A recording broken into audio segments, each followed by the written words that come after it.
Ladies and gentlemen, your hosts, Michael Wilkes,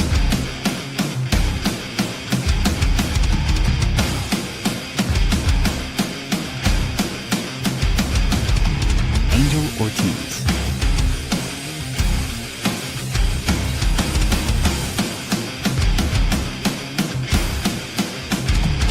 Dr. Chad,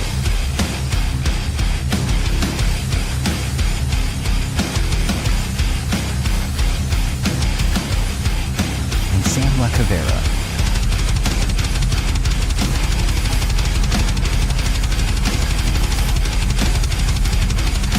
Go check out beardedbrowns.com and be sure to like, follow, and subscribe.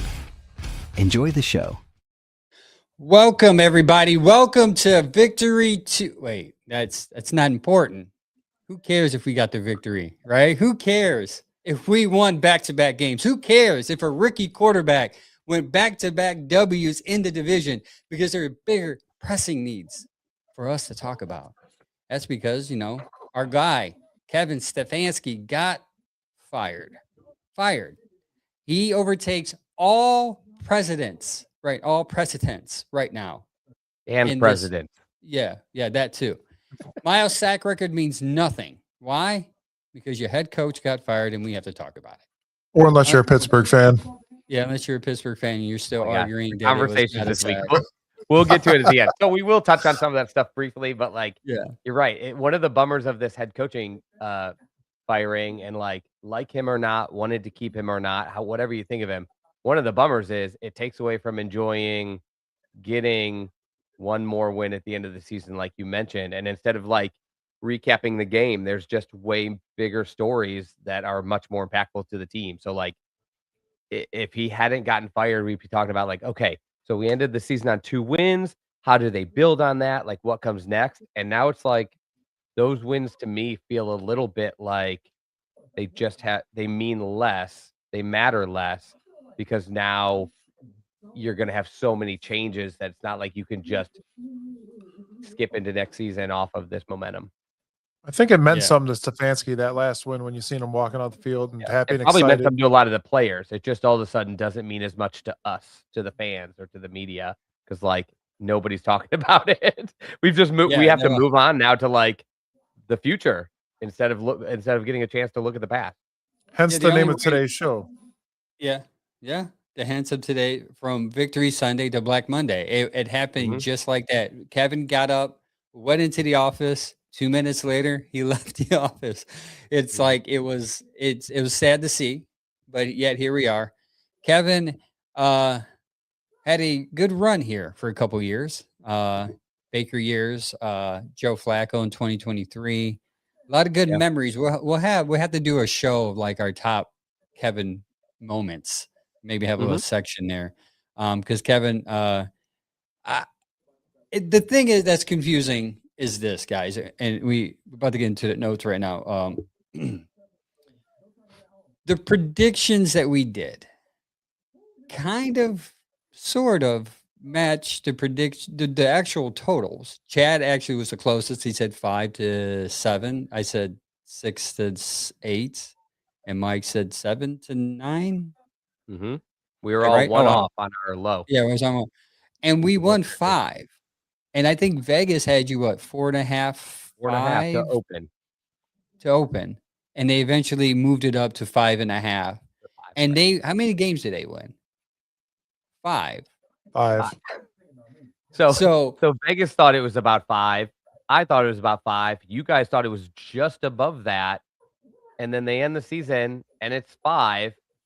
And people are shocked. Nobody saw this coming, apparently.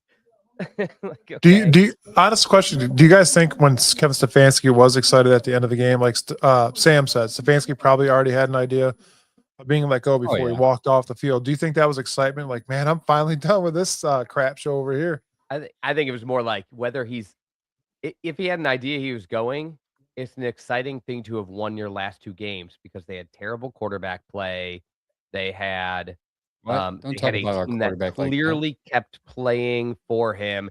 It was easier probably for him to leave that on a high note, saying this is kind of resume stuff. Teams are watching. They don't think very highly of the Browns, but now they'll see that this team didn't quit on me and that I can still win. And we were an underdog in both of those games by quite a bit. And so, like, that would probably be a high note for him to be like, if that was his last, and even Cleveland, he probably has some good memories here for the start of his career. That is a nice high note to end on, even if you know you're going on to somewhere else. It must have been some vibe. He must Angel have was right, though. Had an idea.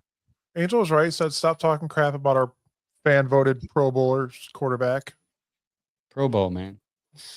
Put some respect on it. Put some Tyler Huntley respect on it. All right. Dad's licking his lips. He's ready for today. He's like, I'm gonna tell you. I'm gonna tell you.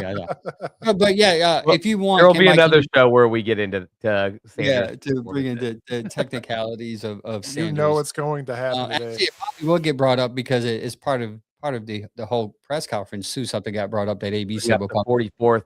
How do you not bring up the 44th rated quarterback on Sumer Sports and the 49th rated quarterback on PFF this year? We got to get to him, man. Yeah, we got that. He's priority. He carries the show. No, so here is our graphic, Mike. If you want to pull it up, our graphic here. We had wrong. Yeah, I mean, so the Bengals. I mean, most of the wins came at the tail end. Believe it or not, I think was it Shador was four wins for Shador? No, not 4. 3. Yeah, 4. 3. He had 3 wins. Oh yeah, sorry, it was 4. You're right. No, yeah, 4. No. Joe Flacco had 1. Yeah. Joe had 1. Yeah, on the Green Bay game. Yeah, someone posted 4 and 2, and I thought that was weird, but I didn't question him on it. No, it's wrong. Now that I said that, it was 3. Yeah, he was 3 and 2. They forgot Joe existed division. because I remember that post, and it said, "Well, Shador won 4 and Dylan won 1," and I was like, "What? Is that right?" But you're right. I should have looked closer to that. Yeah, I was like, "Hey, man, he won 4." So I was trying to remember. I'm like, well, I guess if you won 4 games, but if you look at our predictions, like we unfortunately fell short on some very winnable games. But I thought in the last third of the season, we were gonna. That's when our highest potential for wins were from the Jets on, and unfortunately, that's how it worked out. And by that time, I'm surprised because by that time I thought this team would be kind of done with the whole situation. And I was actually surprised to see that they were still cranking away. And maybe that does come with switching to Dylan after 4 games, switching to Shador 5 games later. And maybe that change did it didn't really equate to the wins we wanted, but maybe it did equate to some kind of continued, drive to play. Or maybe we just had so many young guys on the team that they're too naive to know, here we go again. This was half the team's first time doing this, and maybe the rookies and these sophomore guys were we're not beat up or torn down or mentally exhausted from having our first or maybe second bad season. Maybe they were whatever, we're gonna grow on that. We this is just our start. Yeah. I mean, Kevin ends up being 45-56, 45 wins, 56 losses. His best season, 2020, 11-5. 2023 ended up being 11-6. Coach of the year, both of those years. The last 2 years killed him, man. He was 3-14 last year, 5-12 this year, 8 total wins in 2 years. According to Jimmy, that's just not good enough. Can I do a quick bring up too? Because you mentioned the coach of the years. I gotta say, for anybody following us on social media, is you gotta stop saying you can't just hold on to Kevin because he won Coach of the Year awards. Nobody is putting this Coach of the Year award as okay, now that he's got this, it's a permanence. What people were holding on to that still think Kevin is a good coach is not that he won the awards. It's that the years he won the awards, he won, and he did. Both of them were incredible jobs. One was coming off a 7-win team that he turned into an 11-win team the next year with almost no crazy roster changes. The core of our team was still there. He just flipped them and added 4 more wins.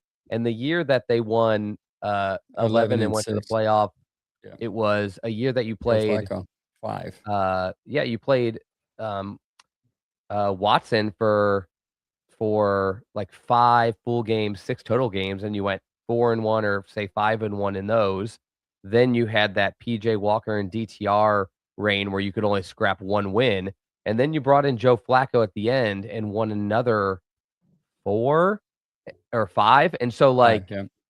yeah, so nobody cares about the award. What we care about is those seasons where that stuff happened. It was That special. just gave you the ability to understand, like, okay, so he can get this done, and Yeah. in not clean scenarios. It's not like he walked into a team that just was great and he took them to the playoffs, or he walked into a team. It's like the Ravens. Like whoever walks into the Ravens, like that's a team, or the Falcons for that matter. Like those teams are around like 500 or better teams right now. Yeah. So like if you walk in there and you win 10 games, you're like, okay, you elevated a little.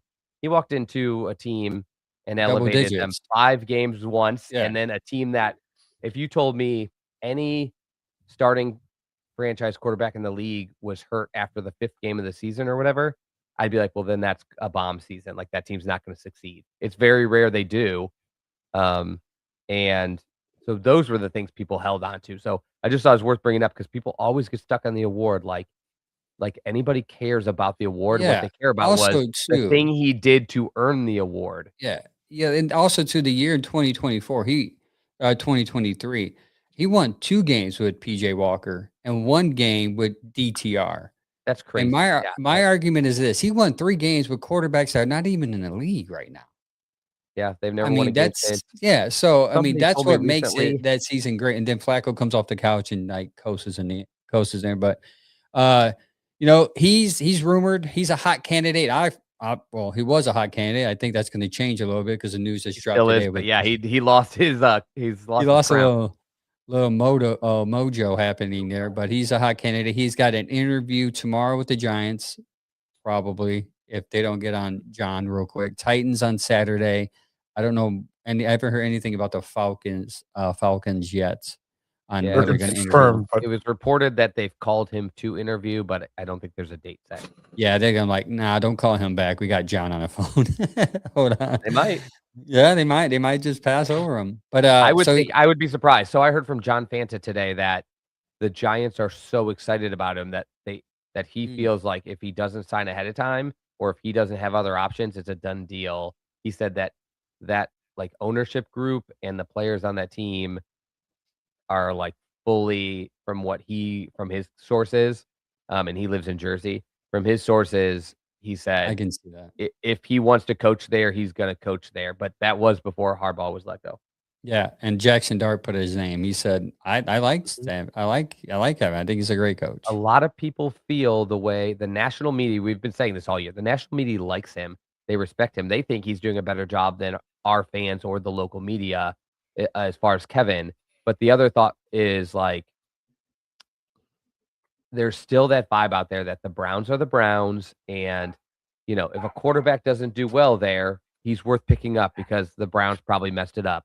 Or if a coach, like of this level or an offensive coordinator leave the Browns, we've had a ton of offensive coordinators go on to have like offensive coordinator jobs other places and succeed. People just feel like, well, you can't really judge him on the Browns because they're so bad.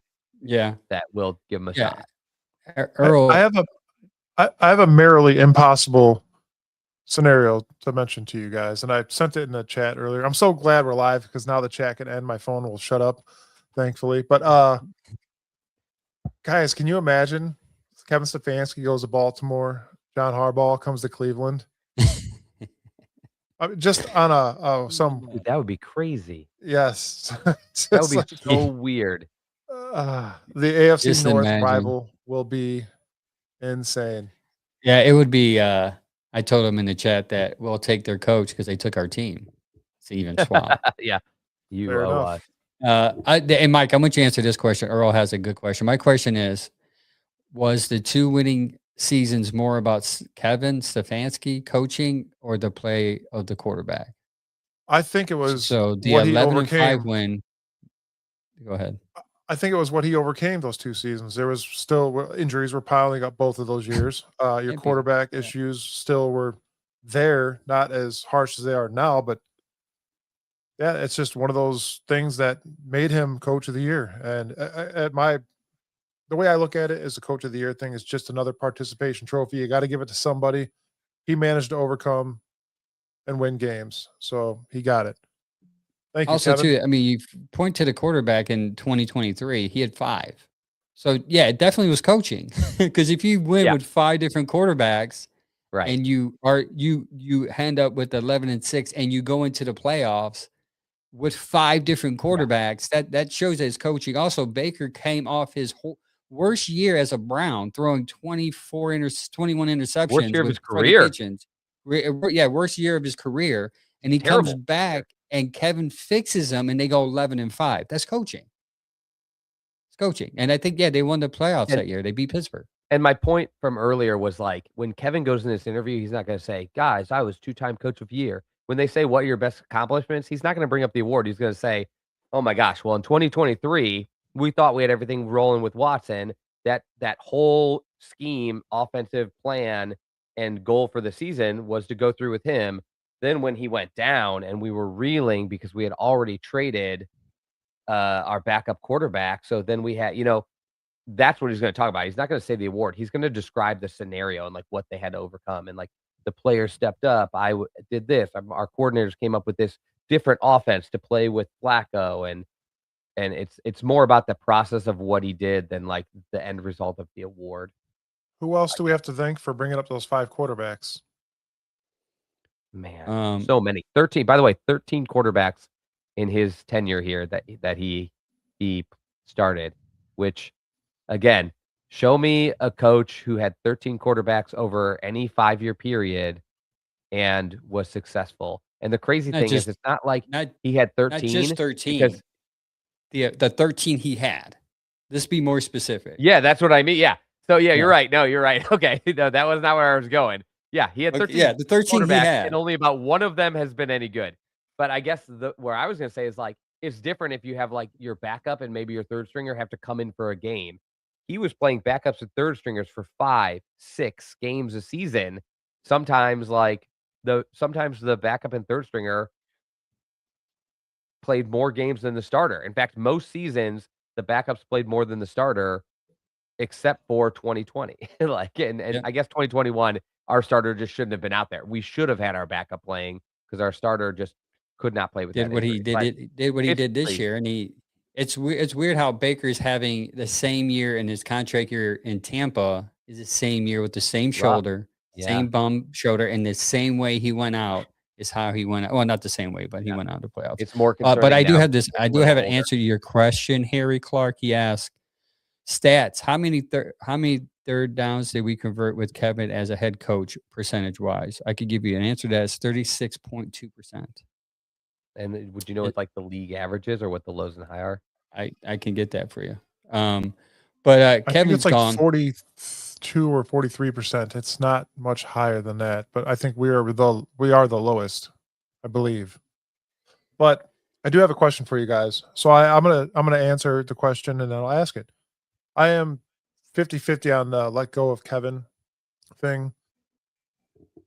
Part of me, as you watch these games throughout the years, we've yelled at the screen so many times, get rid of Kevin. Kevin, you're the problem. Call different plays. Give up the play calling, whatever.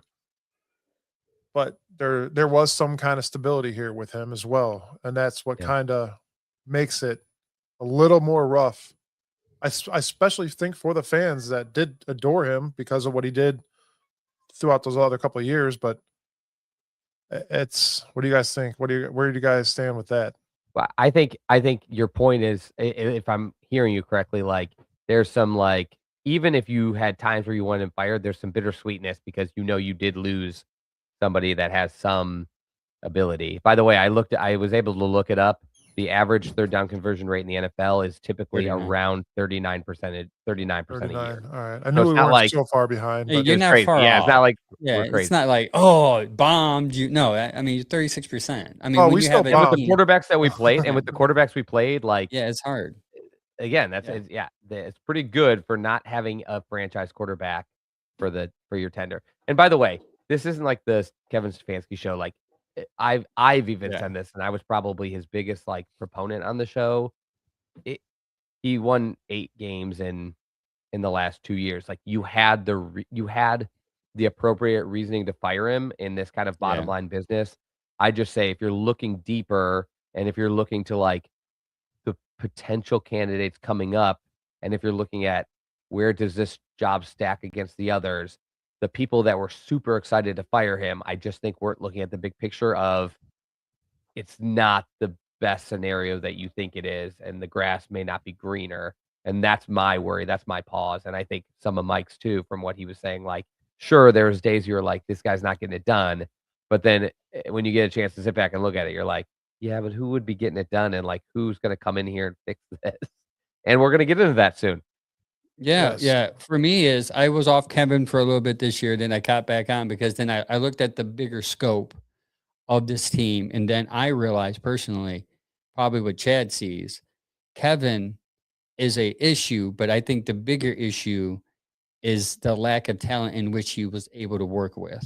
And I think it's unfair just to solely my point is why we'll get to that point later. But yeah, I think Kevin's not the only one that we should be blaming for the 8 wins and 2 losses and 2 seasons.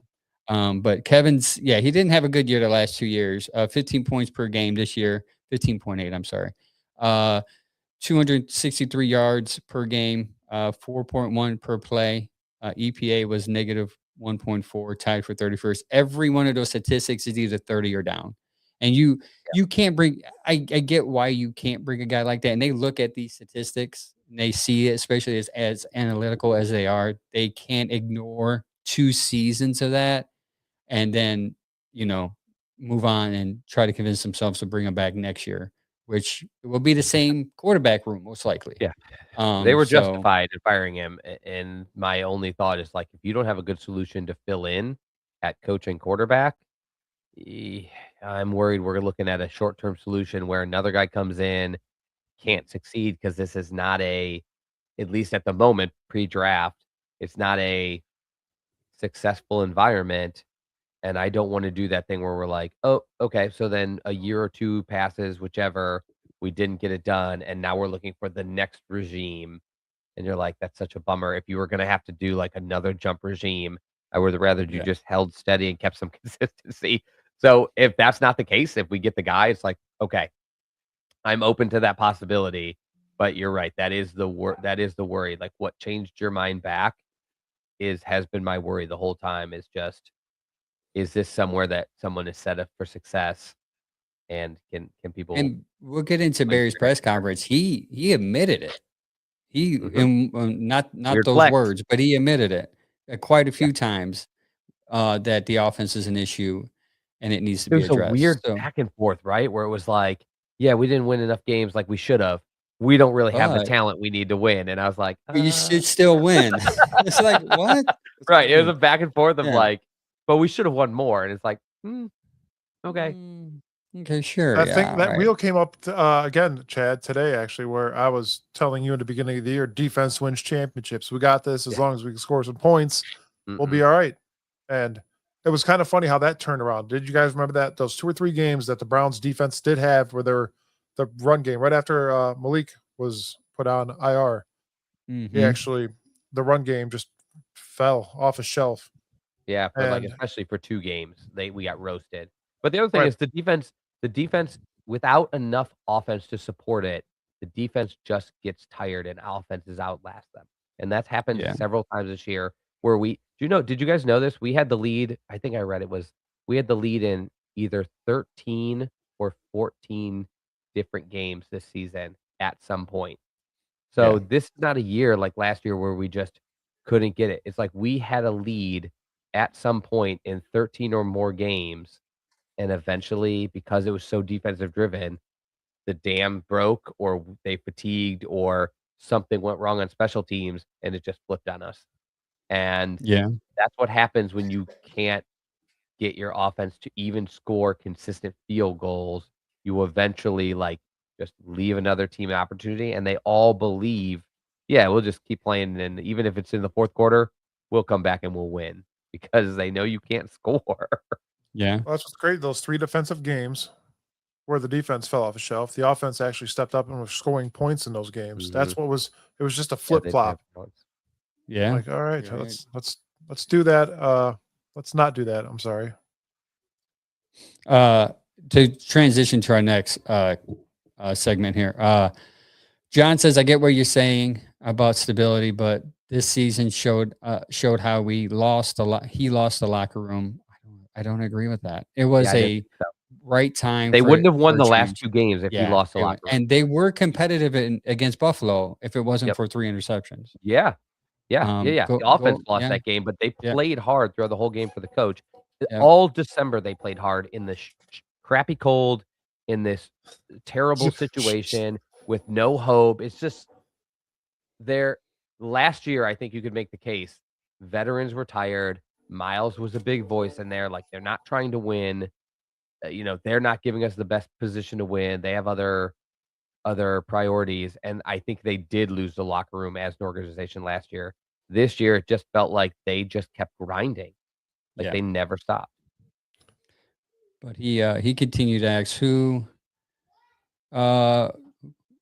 do you think will bring the best culture to develop all the young talent? And that's where we get into the head coaching candidates that we've seen so far. Now there's a couple that they've interviewed or requested to interview, sorry.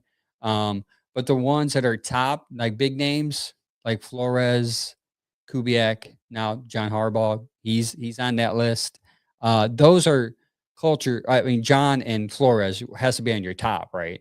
You would think those two are your main There's guys. still Not that Flores. demographic of people that think that Flores will never be a head coach again because he sued Oh, the really? NFL. I don't think over he'd be a his- head coach here, but I could see him coaching like Atlanta, To those Vegas.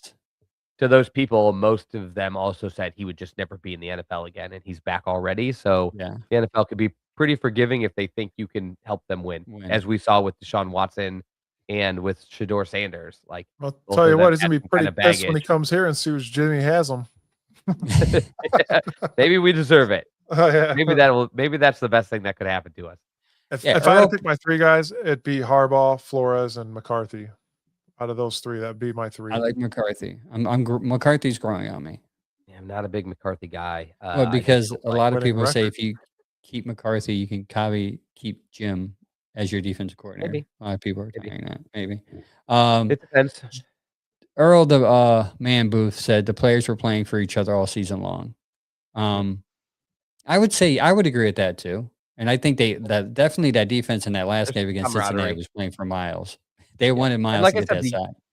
you're right, and I think, like, that helped drive, but even the offense, like, you had a whole new offensive line at the end. It was Joel Bitonio and a bunch of kids. So, like, Yeah. they're not worn out from the season. They started coming in, like, late November, and this was their shot. Like, KT Levinson was not gonna stop trying. Zach Zinter barely got a chance to be out there, but he's gonna grind. Luke Whippler was not gonna stop trying. Like, these guys, Tevin Jenkins needs to make a team.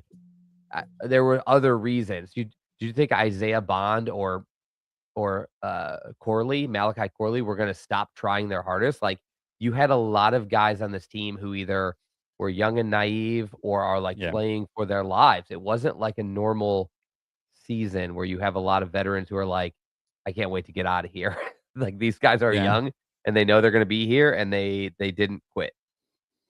So there's 7 job openings, plenty of options of those who, if they want to be, especially with assistants or OCs that are slowly coming out. 7 job openings: Falcons, Giants, Raiders, Browns, Cardinals, Titans, now Ravens. So as order, like if you're a coach and these jobs are opening up, what is your job? Like which one would hope would call you first? Curious. I'd like to know. Yeah. What's everybody's thoughts for first? Because I have my first, and I've heard a lot of people do not share my opinion on the first. You go first, then. I will say it got tainted because this conversation all happened throughout the week before Harbaugh got fired. My number 1 was the Falcons, and I thought it was easy. Like, they've got both Kirk Cousins, so you got a veteran on the squad next year, and they have Michael Penix, so you have a young first-round quarterback to work with and develop for the future. They've got Bijan Robinson at running back and Tyler Algier, but Bijan Robinson especially. They've got Drake London as your lead receiver, and you've got Kyle Pitts as your lead tight end, getting towards like the prime of a tight end's career. Yeah. The offensive line is decent. I look at that team And if I'm like a head coach, I'm going, okay, at least I know we've got the pieces in place to score points. And they won their last 4 out of their last 5 games to end the Yeah. season. I'm feeling like that's a lock to walk into. And a lot of people thought that was not their favorite. Yeah, I would have picked without taking the Ravens off because they were on their last second on their last second. I would have picked the Giants because I think the Giants offensively are there. They got their running That's what a back. lot of people picked. Yeah, they got the young neighbors, and they're in a position to get another running back if they wanted to, Okay. or they can flip that pick and fix the defense, get another edge rusher or Caleb Downs to fix the backfield of it. So yeah, I would have picked the Giants over the Falcons. It What would have about been you, Mike? Giants. It would have been Giants, Raiders actually, Falcons, Oh, see? That's Titans, crazy. Browns, and then Cardinals. It's crazy just because I was like, "Oh my god, Falcons, that's a lock." Like, for me, it was like, "Oh, easiest one for me." And then yeah, and so what about you, Mike? Do I you have a do you have a favorite? It's possibly the Giants, and You then guys both like the Giants, huh? the Titans. Yeah. I think my difference might be I'm not that cuckoo for Jackson Dart. I think he's a really risky kind of yes. quarterback, and then having Malik Neighbors and Cam Scatterbo both coming off of, like, season-ending injuries and surgeries, I am just a little more tentative, like, that's a more questionable situation. Like, Neighbors is better than London, but if you're giving me Bijan, Pitts, and London, and a decent Atlanta's offensive got line and and a their couple defense young is pretty offensive good. players. They Yeah, they got got a 2 couple edge young offensive rushers. players. Yeah. So I'm like, give me that and let Yeah. me Good build point. from a and they went 8 and 9 2 seasons in a row. That's what I wanna walk into, a team that fired their coach that was right about that is just on the brink, and I just gotta get them over the top. But And they're in a yeah, bad and I look at division. yeah. Yeah, So yeah, that and that that's a win helps. yeah. That definitely So, helps. Is from a coach perspective, like I can win there because Todd Bowles probably hanging on by a thread. Baker, what are they decent going to do city. with him? You know, and you, I mean, you played tough, like you said, last 4 or 5 games. So, I don't know what your guys' thought is now. So now that the Ravens job is available, does that move to your guys' number 1? I think you Clearly. would have to, yeah, because that organization is. I mean, they're kind of like Pittsburgh. I mean, they seem to pick the right guys at certain times. Now they haven't picked a good receiver for Lamar, obviously, other than Flowers and Likely, but just recently they Yeah. started picking up Can I good call receivers something for real him. quick? Yes. The last decade, we have hated every Harbaugh, like with a passion. From And Michigan. today, to now Now we want after him. he gets fired from the I Ravens, still hate there's some hate praise. both Harbaughs. Listen, I I told him in just the think group that chat. is the I one told him. coaching candidate that you are like, at least there's a actual reason to be optimistic. And people are always talking about they're from Ohio, and we've always kind of thought of them as traitors because they go to Michigan, they go, they coach the Ravens, stuff like that. But I think They're Ohio it's kids. somebody for me that like Browns fans, I think would get on board with, and like they never really got on board with Kevin, and so I almost was like covering this team. I'd almost rather just have a coach come in there that people are on board with. And I don't like him, but I could learn to like him if he wins games. Yeah, I mean, what is that's what I he? was going to go with that. I'd rather just Yeah. have a winning coach, no matter the circumstances. Yeah. But that's going to be I didn't hard like to find. Deshaun Watson. I was like, if he comes in here and we go 11-6, I will ignore all the massage stuff and I will move on. I liked Baker better. I like Baker is more fun to me. But like if he came in and he was winning, I'd get on board. I think it's like, okay. Yeah, the best thing about John not being in Baltimore anymore is there's an opportunity for you to finally flip the switch in this division and take a couple games, at least one, because they used to. He was good for a couple years. You guys feel like Gruden. We forgot Gruden, guys. I'm sorry. I'm not even worried about Gruden. Somebody bring up Gruden in the chat. Did someone say always Gruden? every time I talk about on X in a group, somebody says Gruden. Always. Yeah, that's why we did that Gruden like tag. But I'll remind everybody, following after the year 2010, which was a long time ago, in the last 15 years, he has had 0 winning seasons and his record in the modern chunk of this NFL career is like 30% win rate. That's so much worse than He's Kevin. 5 Like games above 500. Well, speaking of modern, Chad, I'll email you his stats. Done. It's You just got that joke, in case right? you. Please tell me you got that. I don't know. I don't like Gruden. Never liked Gruden. I understand he won a Super Bowl with Tampa, and I understand like he him can as a develop some quarterbacks. I like his podcast. I like his character. I like that he's funny. The Chucky thing, that's great. But keep me away from him. I'm just good. ready for a modern coach. Yeah. Even like Harbaugh might be experienced, but like he's been coaching and winning recently. We got to stop talking. I guarantee if you go on Facebook, somebody will say, "Bring in Bill Cowher." Like, guys, that era is over. At least pick somebody realistic. He doesn't. You know what I want? to You know what I want? An NFL name. I want a guy that can schematically come in here, figure out this team, and work a scheme around each individual player that's going to work. Yeah. Not come in here and say, "Hey, this is my scheme. This is the way we're running." And I got to be honest, I don't know who that is. So we're going to talk about these names. Like we said, the guys on the board that have been talked about, linked, are Flores, Schwartz, Kubiak, Harbaugh, McCarthy, Mike McDaniels. I don't think Josh McDaniels anymore, but in the past he was. Like, there's this whole list of guys that we could like dive into any one of them. Like, at least they're all like. That's why we're laughing at. Andrew would like Gruden if he was Coach Pickett. Yeah, come on. Guys. So last year, guys, I'm over that. But I guess my point is, like, we never know. Like, Harbaugh was a special teams coach before the Ravens picked him up. Like, everybody links like, oh, you're a hot offensive coordinator. When you come in, your offense will be good. But you're no longer the offensive coordinator, and you're no longer the quarterback guy once you're the head coach. So, like, we just don't know, no matter how good these guys are at their coordinator roles, like, what are their philosophies as a head coach? Who would they bring in as their offensive coordinator? Is it somebody good, or is it somebody they just came up with and are friends with?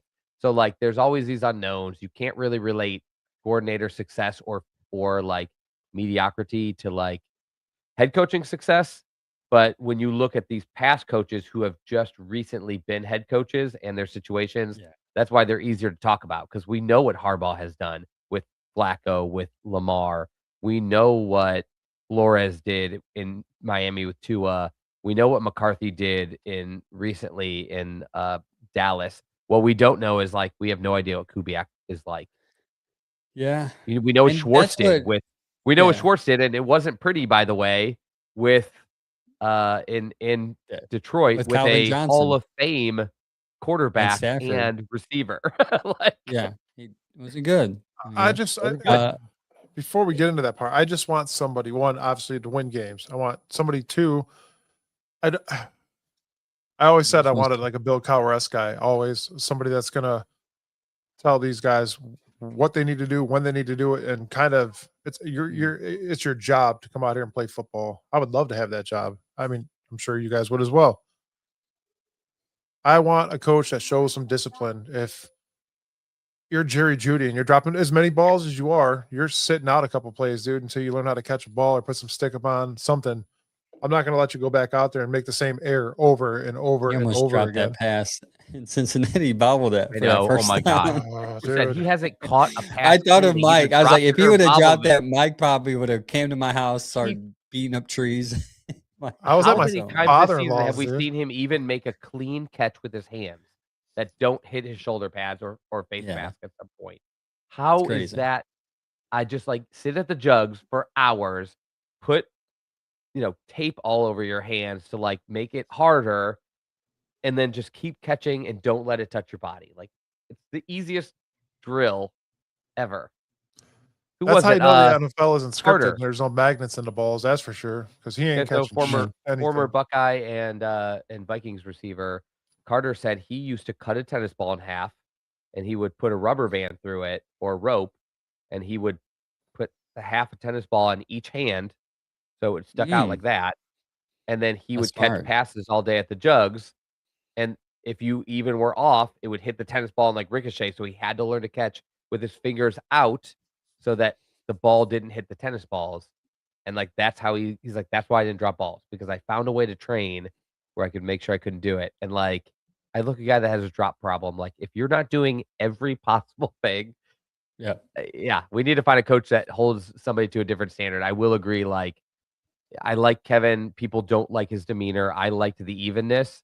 I don't know what he was like behind the scenes, but if you are not going to be Well, that guy as a head coach, you better hire coordinators who are fired up because it it it has an effect on players, but even more so, like, this city is never going to have your back if you or your coordinators aren't spitting when you talk. It's just Cleveland it's just wants spitters. Oh, so I get that, but listen, and you've all heard that Jim Schwartz wants his players to celebrate when they make a good play. I'm going to tell you right now, when you're a 4-12 team and you do shouldn't be dumb flips in the end zone and Yeah. get penalties for your kicker to show up, and finally, everybody after that game. No, that was the loves the Marshawn kid. Lynch crotch grab. That's what they did. Yeah, but you can't That's do crazy. that, man. It's Yeah, just I can't. stupid. You're 4-12, dude. Don't be too cocky. And you know It's who would your have last been game of the year. blamed It for shows that? nothing. Schmitty would have been blamed for missing those field goals because they pushed him back 20 yards, and Well, that's just- pretty shady. It goes Good to show thing he that we did. got a good, good we have kicker. a good kicker now. We didn't draft this guy either, like Cade York, so we're good there. Yeah. I forget we who have told me a to draft kicker. a It was kicker the brought other up in day. Andrew Barry's press conference. Since you brought it up now, I might as well mention it. The weirdest thing, or Haslam's press conference, he talked about Barry. He's like, hey, he was able to navigate and find this kicker. I'm like, he was the one that gave Hopkins that big contract after one season and signed him to like a 4-year extension. He's also, the one that drafted a bad kicker in the 4th round. What are you talking about? He found a kicker. It took him 6 years. And he took him 6 years. Fumbled everywhere. He had to he had to bring our backup kicker in as like a last ditch Hail Mary for the season. Like, that's the thing you're giving him credit for in your press conference about why you're impressed with him and why you kept him. Because he resiliently kept finding kickers after he failed to find one for 5 straight years. Jimmy Haslam's quote was, I think Andrew over the last year has done a very good job. Very efficient free agency. Example, Malik Collins as a leader. We would agree with that. Trade and draft. Added picks added 4 rookies that were all rookie caliber. His quote was, Carson has a really good chance to be the NFL Rookie of the Year, Defensive Rookie of the Year. Unprecedented move by getting kicker Andre Smitty. Perseverance story. He's like, it's a great lesson. He misses kicking and we stuck with him. It's like, if you would have cut him after one game, like, I mean, he's a rookie. Like, we didn't know the story behind the fact that he lost his mom and he was emotionally unbalanced that time, right? So I was like, if you would have kicked, I mean, we on the podcast were like, well, he's a rookie. He's gonna let's let him bake a little bit, and then it worked out. But he gave him credit for all that. He gave him basically, he gave him credit for last year and ignored the last 5 years. He gave him what he did doesn't matter. He gave him the recency bias pass by saying, because we can all agree, Kevin has had 2 shit seasons in a row, but he's had 2 seasons where you're like, wow, he did amazing stuff with the pieces he was given. I think you can only say that once about Andrew Barry. And I think Andrew Barry had pretty good, he only brought in 2 free agents, and one of them was outstanding, and that's great. He's also 31 and had a season-ending injury, so he's not any part of our future, probably, unfortunately. Yep. But he did a great job in the draft. It helps that he got a fortunate extra second-round pick and a high one from the Jaguars. But the guys he would have picked, even without Judkins, I'm sure would have been great. But it does feel like just what you said, he, just because his best year was his most recent year, that's what they were going off of. Not the fact that he had to have such a good year this year because he had to fix so many roster problems from the past that he was part of creating. And I'm not the person who thinks he's all to blame for Deshaun Watson. I think he was the one who initially started that direction. I believe the reports that he pulled back and thought the price was too high and wouldn't have gone there if it weren't for the ownership making them go there. But he is the one that opened that can of worms of how about Deshaun Watson? So he just did a good enough job this year to fix some things that he had gotten wrong the previous several. And I think he totally redeemed himself this year. One, and 2 for the Deshaun Watson crap that everybody we'll never know who did that, why it was done. We know why it was done because this franchise finally went out on a limb and went after a big quarterback that was elite and then turned out to be a turd. Could that have been because of this team? We'll never know that either. We might find that out this year. Yeah, I think it mostly was because of injuries. People bring up too often to me, well, he sucked before the injuries, but record was what, 5-1 before that, where he fractured his shoulder. Like, yeah, he didn't look as good as he looked in the Texas offense, but he didn't suck, or we wouldn't have been winning so many games back then.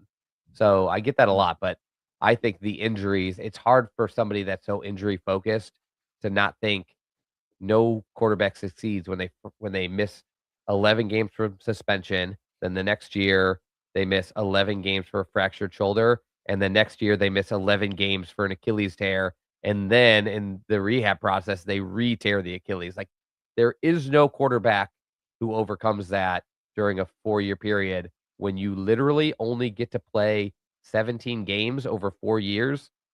You're not going to be.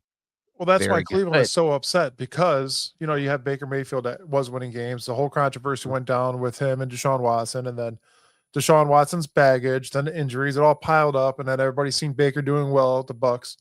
It just that's Baker's why Baker is what we thought he was, though. A lot of people, and I was even pushed back on it. I guess I'll say I was a little wrong on this.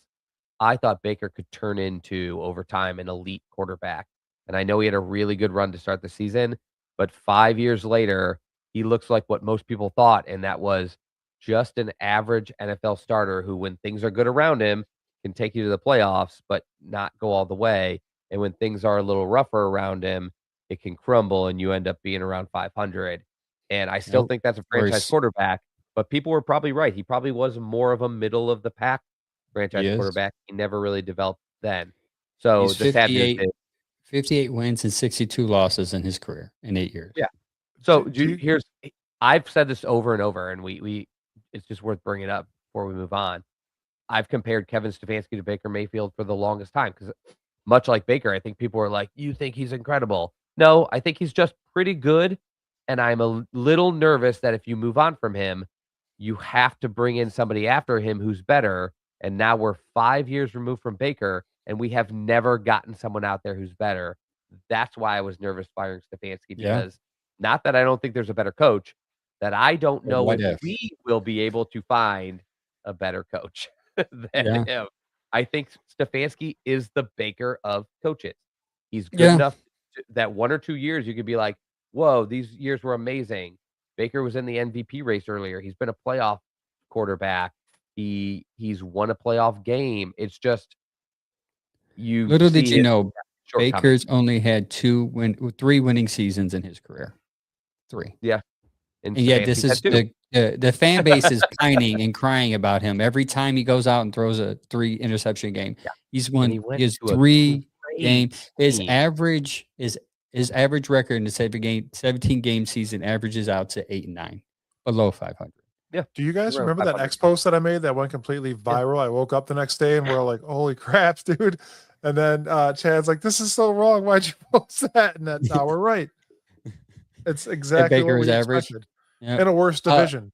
And the worst division. He is, and he's average, and people told me he was average, and like I said, I thought he would get better because he doesn't look that different to me, right? He's looked better in 2024 and 2023, but in 2025, he looked a whole lot like 2020 to me. Yeah. And I watched several of his games, and I don't know how he looks statistically, but he's got some weapons there. I just thought, he looked around a similar quarterback. So I guess that many years later, he never hit that top 5 or to 10 level place. Yeah. He's probably more closer to 15. And again, I would say the same for Stefanski. Maybe he's not a top 5 head coach in the league, but is he a top 15 NFL head coach? Top 20? Maybe. And if he is, then you better hope the next person you bring in is better than that, or you're going to feel stupid for letting him go, just like you did with Baker, despite the fact that he's just pretty good. So this is the standard. Go ahead. Sorry. I was just going to say, I almost wore my Baker shirt tonight. I lost 30 pounds and I fit in that bad boy again. You can wear it. Look at that, 30 pounds, dog. That's after the holidays too. The qualities in which Jimmy wants in a coach, he says this: good leader, obviously, smart in terms of IQ and EQ. A lot of people are wondering, what does EQ mean? I looked it up, but then I looked up Baker's stats. EQ means emotional quotient. Basically it's just have IQ is intelligence, EQ is emotional intelligence. Yeah, like basically he wants an emotional coach, whether he's high, low. I think they exactly what Mike said. Exactly what most of Cleveland wants, Chad. I think they're going to zero in on the guy that spits a lot. Spits a lot. Yeah. And I think Kevin was so flatlined even emotionally. I think it even threw some of the team off to where they couldn't relate to him, or where they, he's just maybe dry humor type of guy. I don't know. But that was interesting that he pointed out that EQ was very specific. Yeah. And just for the record, because I have a fairly good background in EQ, just because I have a psychology degree. So like you have to learn some about that stuff when you're talking about degrees about like counseling, psychology, and EQ means like two ways. So it's do you understand and can you like control and harness your own emotions? But it's also, which I actually think Kevin, he wasn't like emotionally as vibrant as people wanted, but I think he was very emotionally controlled. He never lost his cool. He never like spun out of control during crazy situations. He never panicked. But I think the other half of it, and the half that like, if you're not going to be an emotionally super fun guy for fans, like the other half of emotional intelligence is, can you control and impact the emotions of other guys around you, your coaches, your players? And I think we probably would all agree Kevin did not fire up the players. He did not like he may have been good at like interacting with the players. They like him, but I don't know that he pushed and like really drove the emotions of his players, or we wouldn't have seen a lot of what we saw over the last couple of years. Hey, so you turned your camera off there, Chad, but like Sam says, emotional damage, ED. You guys know during the texts during the game, my erectile dysfunction is horrible. I mean, emotional damage is horrible. It's horrible. Completely bad. You guys have witnessed it through text during the games. Chad just ignores us during the games. His EQ is like there. He's like meditating watching the game. Mike's That's what Chad does. Mike when Mike is not what Haslam is looking for. Not a guy that like when things run high, the situation is like the most stressful. He wants a guy that can like control his emotions. Mike at the same time is throwing a table over and screaming at the TV. I'm that guy. I'm spitting on players like Bill Cowher did. A couple more things. A better defensive coordinator, firing people up than he would be a head coach, like keeping everything in check. So a couple of things from Jimmy's presser, then we're going to Andrew's real quick. He said Watson's shadow did have an impact, yes, on roster building. Obviously, he had to tell the truth there. But he is denying the dysfunction in Witches and Berea. He says, I take huge exception to that. The two of them, Kevin and Stefanski, worked like this very extremely well, which could be true. But he did admit to that there were heated moments, just like any time. And I'm sure those heated moments were as of late, especially during the draft time. But his was very quick, 15 minutes, and he was gone, done. But he did get heated because he took offense. He took offense to the fact that someone said it is a dysfunctional franchise. He said, "I'm just going to stop you right there." And then he said, "He's full of crap." He's like, he was getting so. He's like, "We're not dysfunctional." If it was dysfunctional, would our coach and GM get along so well? You don't have a coach anymore, so that's right. Obviously, there's a problem. I do want to touch on something. I know we're talking about Andrew Berry, but when Haslam was like, "We do listen to the fans," I'm like, "Dude, you do not listen to the fans at all." I'm sorry. Yeah, I agree. I agree. And he said that he understands our pain. You don't understand our pain, man. You don't.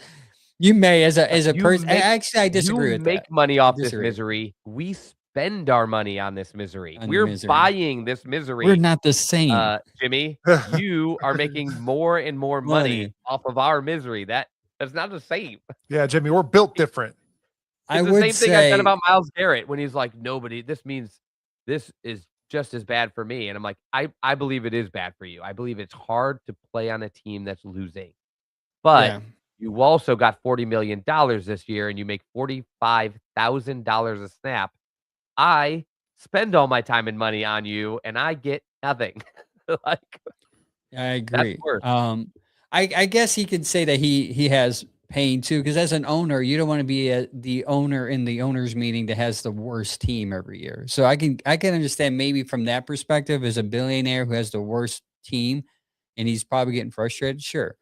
But as somebody who's like runs a podcast and has to talk about it and try to defend, get your head out of your ass and stop meddling. We'll be all right. Almost nothing.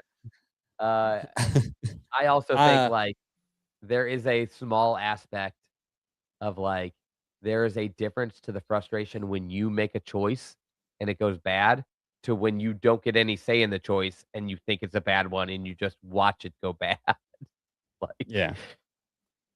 On to Andrew Berry. He had a press conference that was pretty lengthy and probably 40 minutes. Wait. There was one more thing I wanted to say about Haslam, so I'm so sorry. Okay. No, you're good. When Haslam jumped up there and said that he's going to give the reins over to Berry to find our new coach. He said Andrew Berry and the ownership are going to work very hard. I wanted to remember here's my EQ punching my radio in my truck like stop meddling, you idiot. Like, dude, him and his his son and his JW wife will never not be involved. And like I heard it, I knew it. I was like, but he tries to like sneak it in there. Like Andrew Berry is going to be leading this coaching search with us too. With me. According to people down in Columbus, Dee Haslam's doing a great job with Columbus Crew though. So maybe he should lean on her a little bit. I mean, just saying, add some women. I mean, just get into soccer and sell this team to an owner who's competent. That's another option. That could be an option. Maybe you're better at soccer. Yeah. Speaking of can't talk crap about soccer right now. Yeah, I can't talk. We can, but I like that's what our last owner did. He sold the Browns and he went to run a soccer team. Yeah, that's totally fine. A shout out for soccer this weekend. Our other podcast, Let's Go Crunch, will be at the Cleveland Crunch game this Saturday at 7 p.m. Everybody go to theclevelandcrunch.com/tickets to get yourself some tickets to go to the Cleveland Crunch game. It's already 3,000 sold. I don't know how many more they're going to be, but good luck on getting them. No promotion code here. Just buy the ticket. There's no discount. Speaking of promotion, this bitching and these coaches that we've talked about are probably brought to you by Cleveland Ketchup. I don't know. Yes. Yeah. We do have some sponsors we need to run through. Shout out to Cleveland Ketchup. Use the code bearded.com to get 10% off. And then Bearded Bastard barbecue sauce. Go to beardedbastard.com. Use the code bearded15 and get your barbecue sauce and coffee and go get your ketchup and mayo. Oh, by the way, that Chipotle mayo. My wife made me a nice smash burger this weekend, and I made some homemade sweet potato fries. My gosh, that Chipotle mayo, fire! Not hot.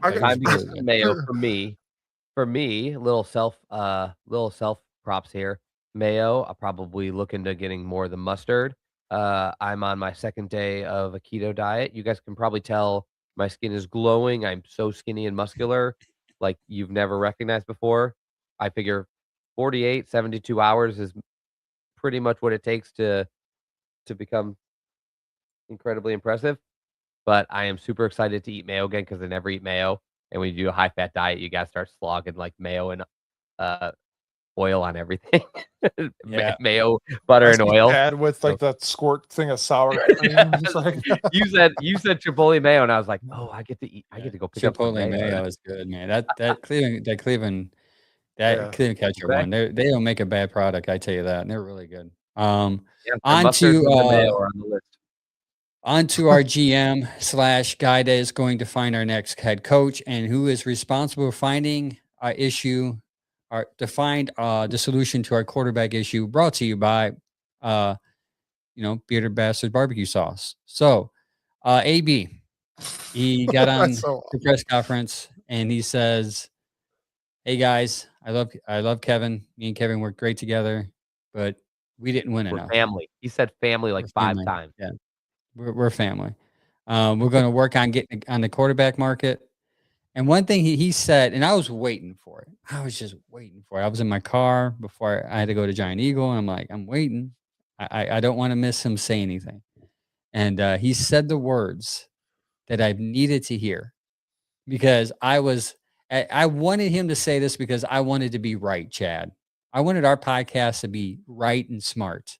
And when he said the words, "We're going to do our work on the quarterback market," I cannot tell you today if the starter for 2026 is internal or external.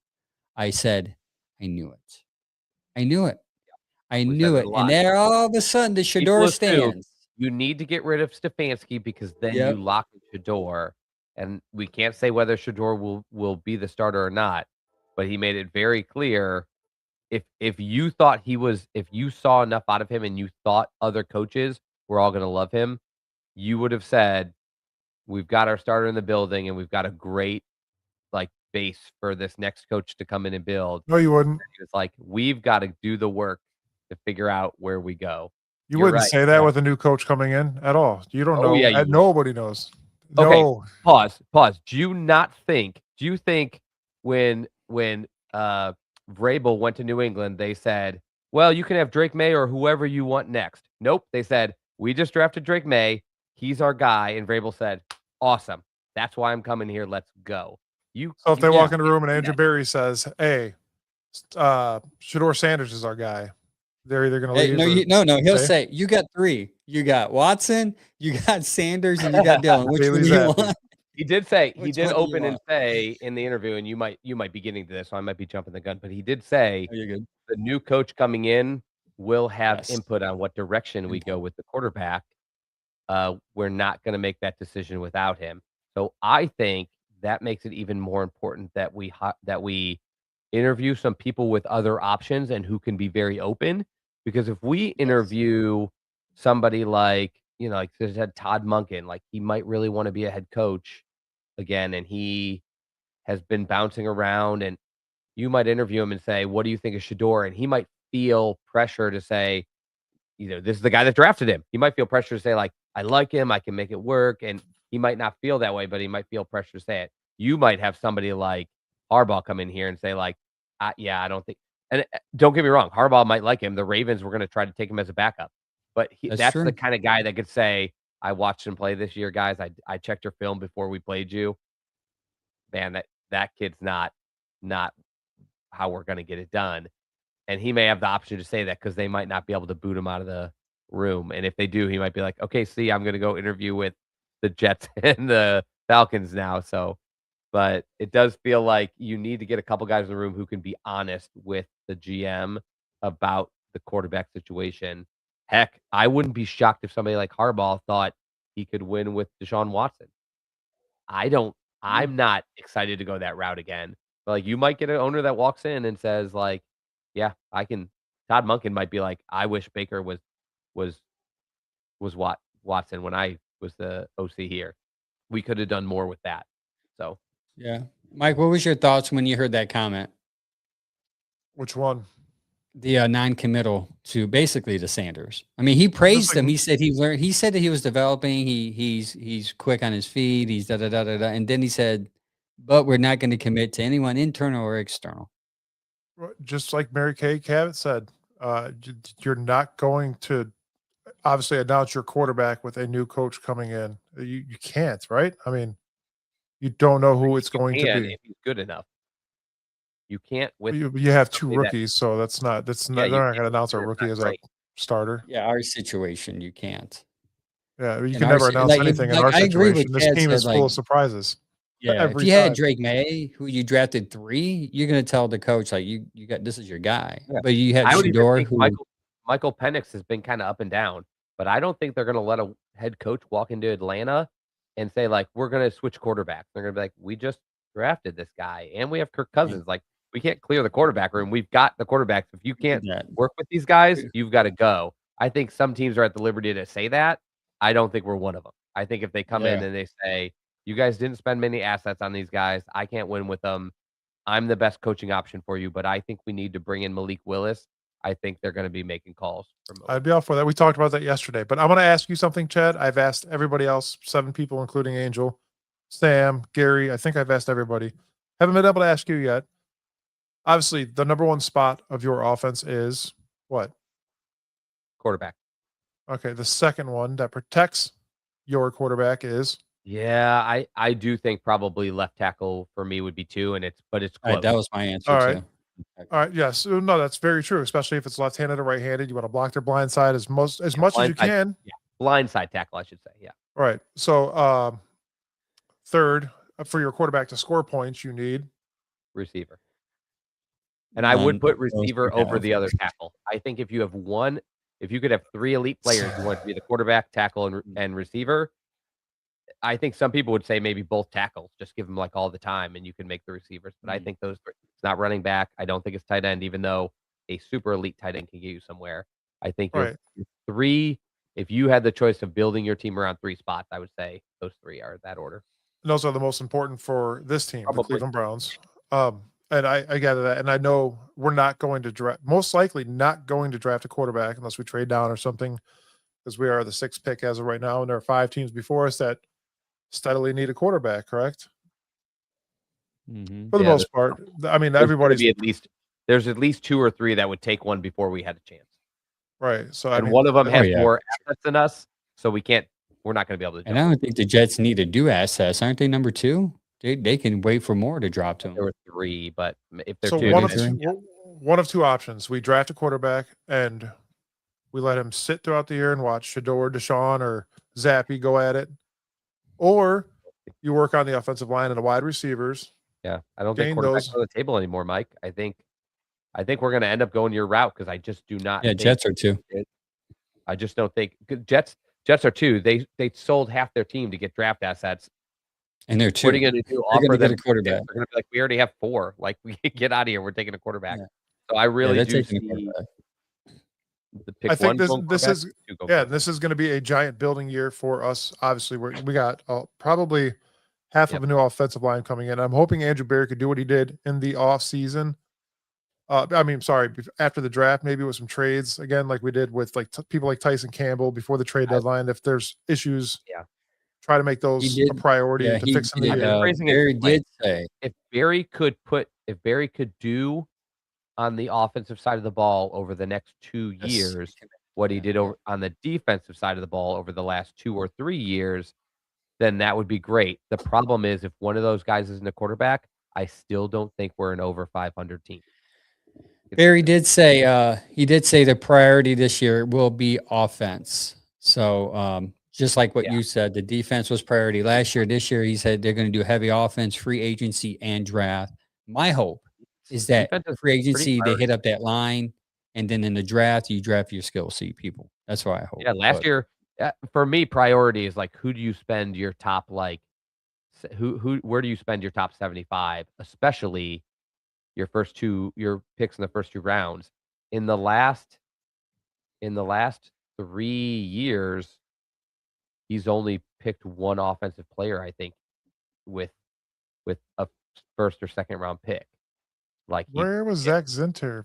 Oh, he was like 4th or 5th, wasn't he? You're looking at JOK, and you're looking at Greg Newsome, and you're looking at Mike Hall, and you're looking at defensive guys. Graham and Schlesinger, and the only pick that he's actually Jed Wills player was Judkins. Jed Wills was 2020. That was 6 years ago. Oh yeah, that was. So in the last 3 years, the 3 years. I'm sorry. The only high pick, the only like elite pick he's used was on Judkins, and then even if you count 3rd rounders, it's like then you add in Tillman and Fannin for like skill position. So it's like he has highly ignored the offensive side over Which the last. Which is why it's weird that Kevin is getting the blame for the offense and that's why Schwartz's defense looks so good. Your assets went on the defense, so your defense should look good, better than your offense because all the talent's over there. Schwartz has done a good job with a great cast. Yep. Kevin did a bad job recently with a Yeah. terrible cast. Man of misfits. The downfall of this all is going to be is the next 2 to 3 years, we're mainly going to be focused on offense. And then by then our defense will be dwindling. Myles will have a year left after that. Like that's that. Yeah. And we'll have a big offseason to talk Unfortunately. draft. But I think your main point, Mike, is like, yeah, right now you're looking at you probably can't get a quarterback. So and Andrew Berry, it's we'll see if they stick to these guardrails that they designed with DePodesta. Andrew Berry and Haslam made it sound pretty clear in their press conference because he did get asked again. Did you guys hear where they're like, about Paul DePodesta, now that he's gone, can you finally tell us what he did? And he basically was like, he's a great executive. He set up our processes and our like structure and our like help set up our scouting and analytics departments, but basically he still kept it pretty general. But he did make it sound like he was more involved in like the overarching thing, and some of the stuff he set up will stay. It was like long-term structural, how do you run an organization things. And I spinning that around though, it's like it comes down to I've never thought Barry was overly analytic in the draft. I think he's picked a ton of guys that were more like the opposite of what PFF would want you to do, or like what Sumer Sports would want you to do. He's picked some guys that are outside of the mold analytically. So it'll be really interesting to see if his draft philosophy stays the same. But I think it was funny because he kind of brought that up as like just this organizational structure. Like DePodesta is gone. He did a great job, and like now we have a great organization. And Haslam's like, we're not dysfunctional, we're a great organization. And I'm like, meanwhile, you just fired your head coach because for 2 years straight, you can't win any games and nobody can agree on who should be your quarterback. Every time I hear the word Paul DePodesta, my EQ goes ape shit, and my watch is telling me to calm down. Yeah, somebody brought up a good point. I was doing a live on TikTok, and someone brought up a good point. He said maybe Andrew Berry's draft was highly influenced by Paul DePodesta, and the fact that maybe now this is conspiracy theory.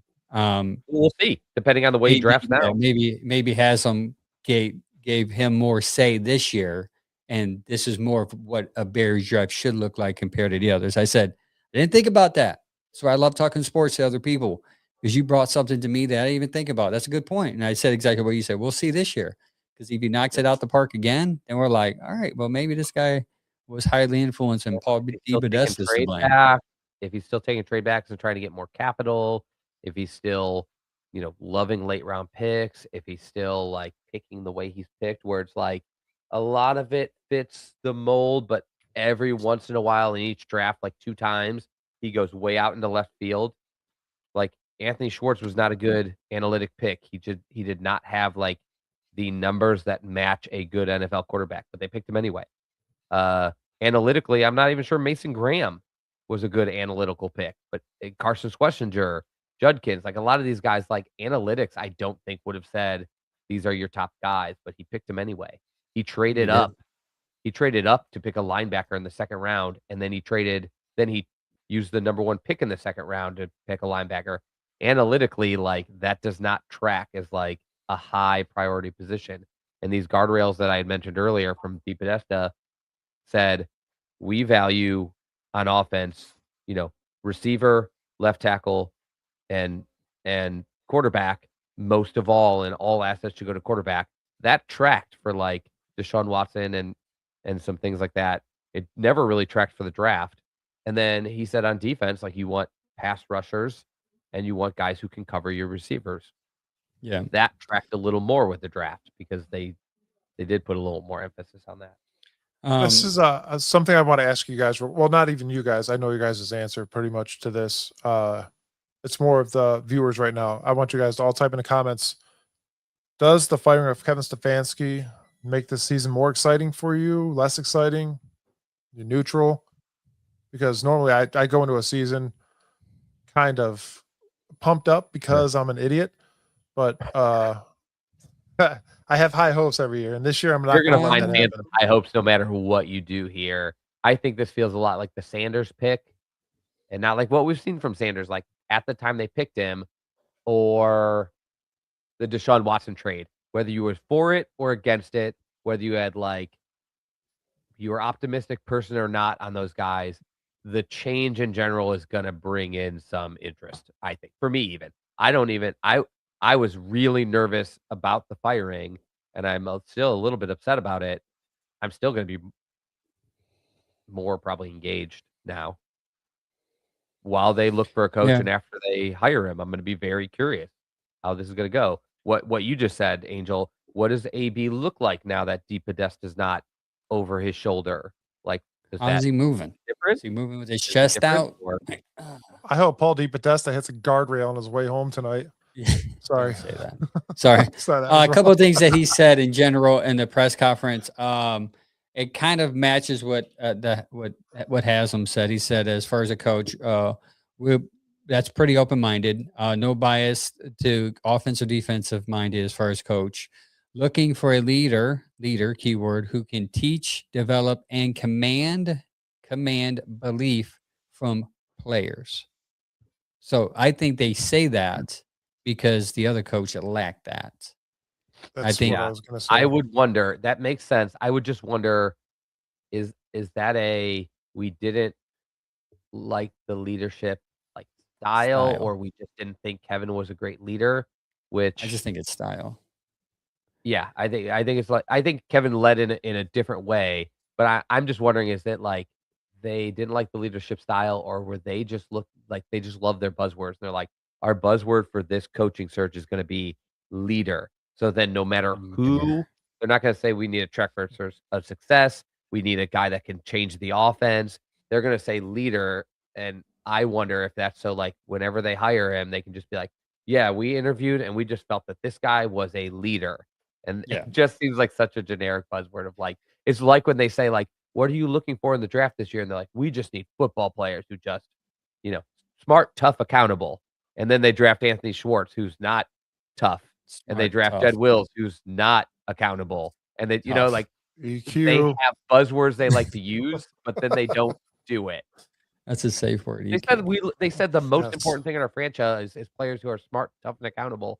And then they brought in Cooper Kupp, Opposite. Jed Wills, Anthony Schwartz, Deshaun Watson for 3 first-round picks. Like, those are guys you're counting as smart, tough, and accountable? Okay. So let's just pray that they stick to leader, because that is the most important factor of a head coach. It's not about whether 100%. you're a good offensive mind, not about whether you are great with defensive schemes. It's not about whether you're younger. It's, are you a great leader, and is the game and are you smart enough to handle today's game? I really hope that's not true. Right, Havana, I really hope this isn't true.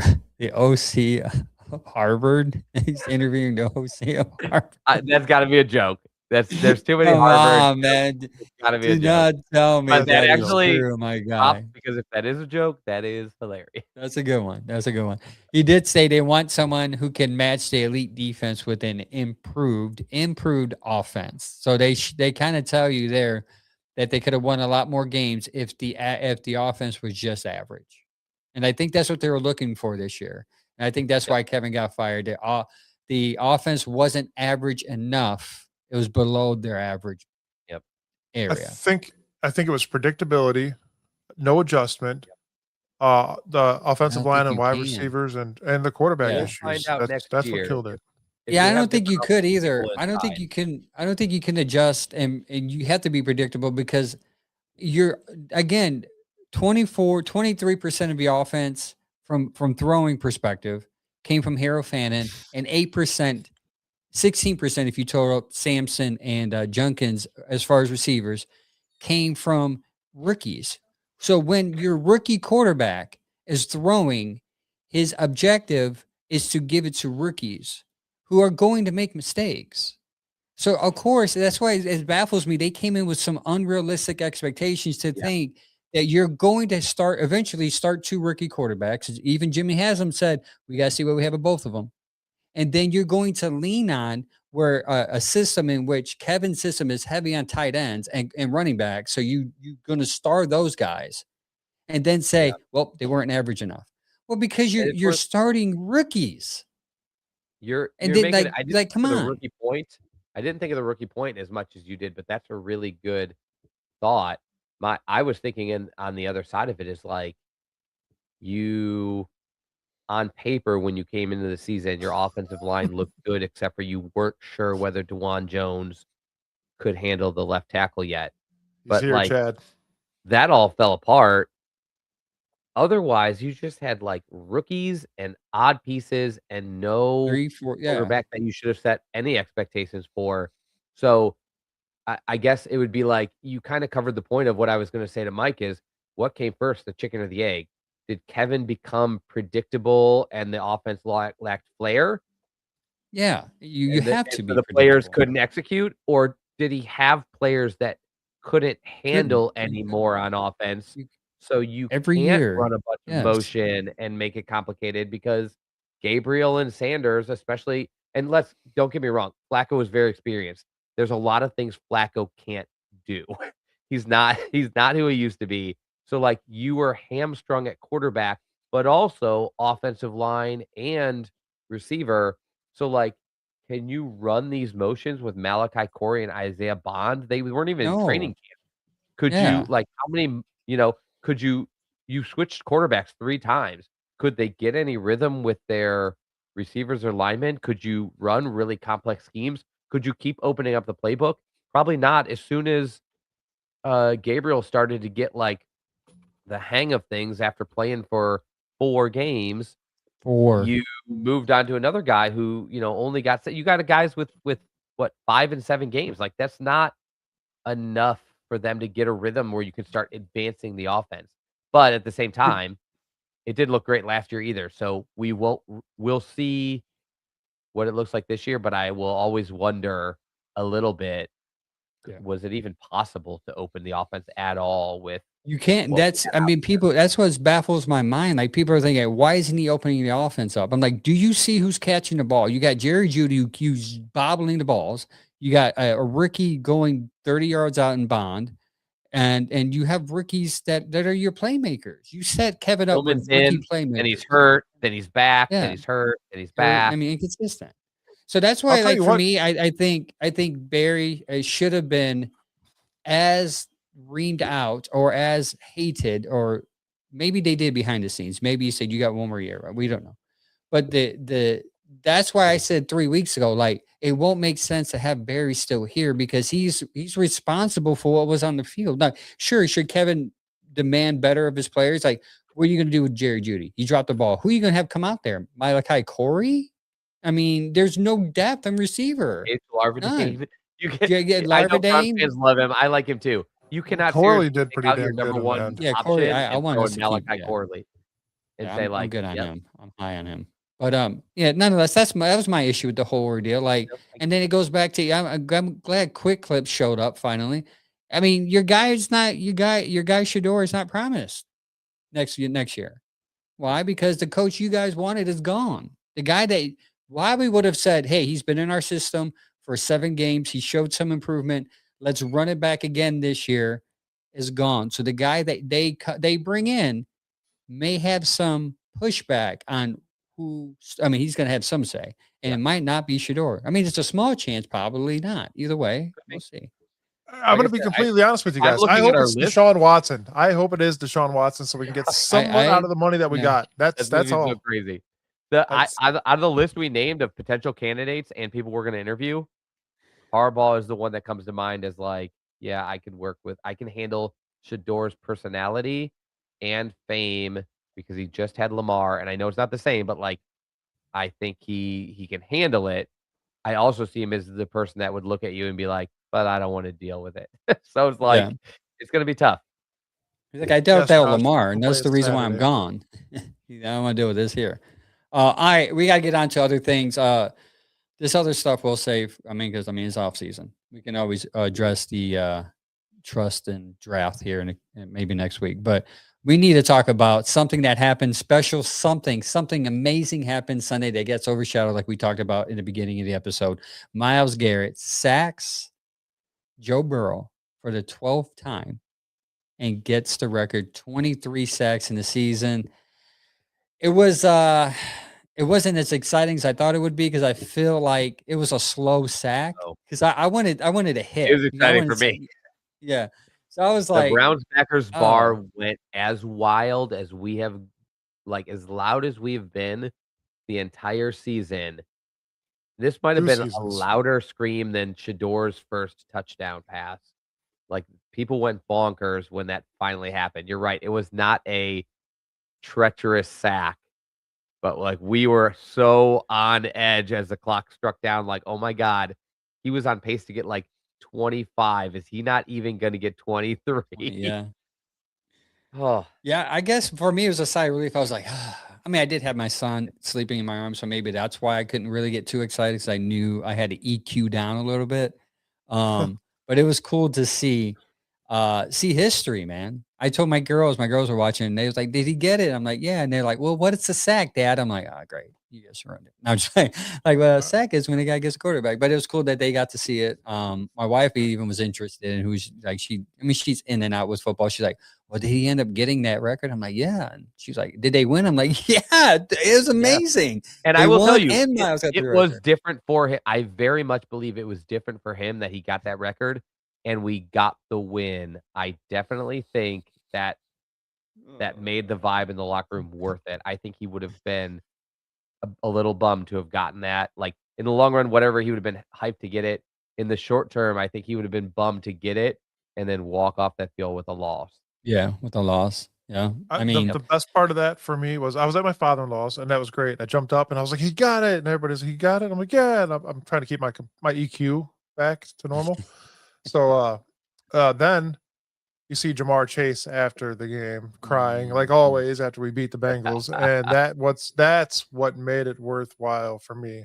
did you hear like how he compared it to? He's like, it's like me getting 10 catches in a game. Like, dude just broke a record that's been standing for like a decade or so, and you're It was 3 Jamar. Yeah, years. if I get 10 catches in a game, you get if you set the record for the most receiving yards in the history of the NFL, yeah, you can celebrate for 3 minutes. If even that, I don't know. Hey, can we take a second to go back to one more Shador comment? Because I'm Yep. actually curious. I think you guys already know if I agree or not, but I'm curious if you agree on Joshua Eads' comment. It's like 4 up.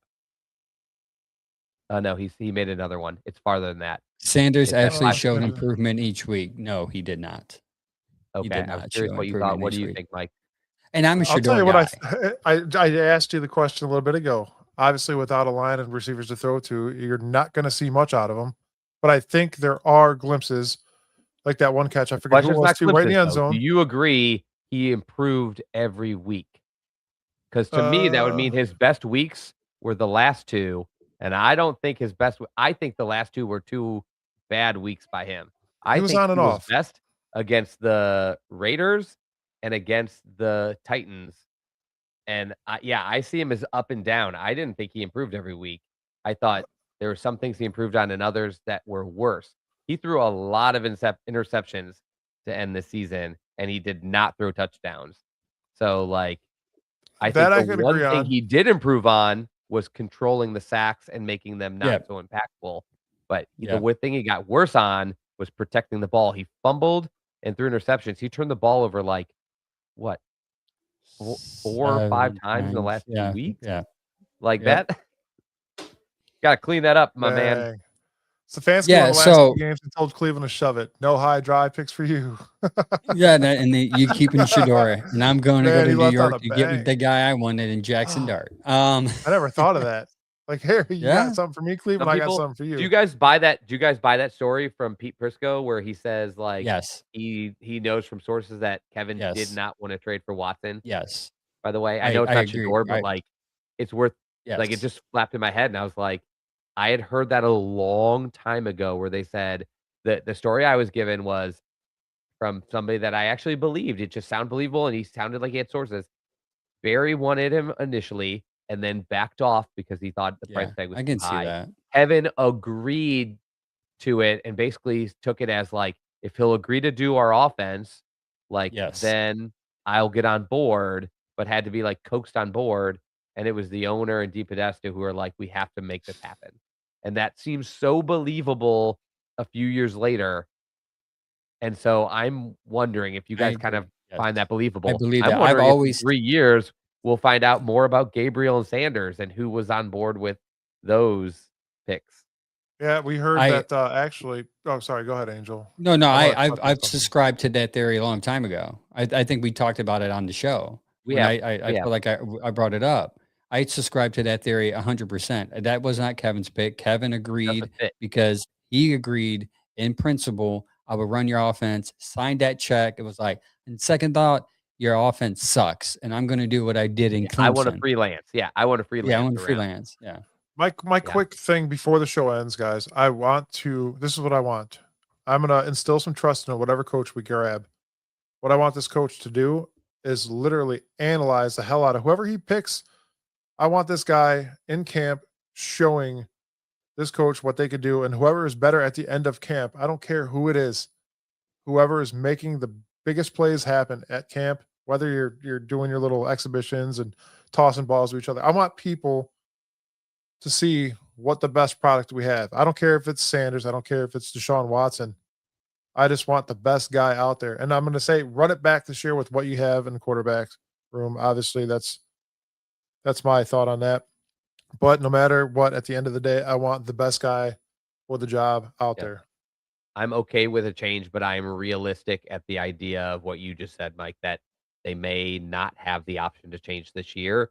They may bring in a new coach and say, hey, what do you think of these guys? And he might not like them, and they may still think he's the best candidate and say, we may not be able to switch it this year, but after we get the money off the books for Watson, we'll be able to dig in deeper. So but it would not be a shocker to me. Not all in, Angel. Not all in like we did last time. All in for one season, maybe not all in for 3 to 5. Yeah. Well, yeah, I'm talking about the quarterback would be like very high priority once the money's off the books, and whether if there's a good free agent that's, they actually do their homework and do background checks. But that's why also what I'm looking forward to this summer is no quarterback trackers, hopefully. But unfortunately, if you have those 3 in camp, you're going to do a quarterback tracker. There's got to be. Yeah. EQ. How they're going to be EQing all summer long. Thanks, guys, for tuning in, commenting below. Continue to give us a follow, like, subscribe on YouTube, X, Facebook, Instagram, TikTok. We're close to 1,000 on TikTok. Show some love there so we can start going live on that platform. Again, thanks for tuning into this horrible season of ups and downs and arguments of who's quarterback. At the end result, we don't have a quarterback. Unfortunately, we all were right. The guy we liked, we have 4 of them. The guy we hated sucked. Either way, we'll see you next week. Don't forget to tune in 10 o'clock Saturdays and listen to that Browns Morning Brew, where they will give their end of the year assessment, and they probably give their opinions of the press conference also. It will be a different side. I'm sure we all. I expect more complaining. I expect more complaining. Yeah, I expect more yelling because I want you guys to cover why this season was so. I really thought Chad and I were going to fight today. Like, I grabbed a drink to clear my throat so I could sound tougher and everything, but like we made it through without a fight today. Yeah, Mike has to sound tougher. He's like 3 feet taller than me, and he got 150 pounds. No big. But it shows we're not scripted, so that's a plus. Yes. But thanks, guys, for the night, though. These Mary Kay comments are making me laugh. Thanks, Havana. I appreciate it, guys. Until next time, like always, go Browns. Go Browns. Please go Browns.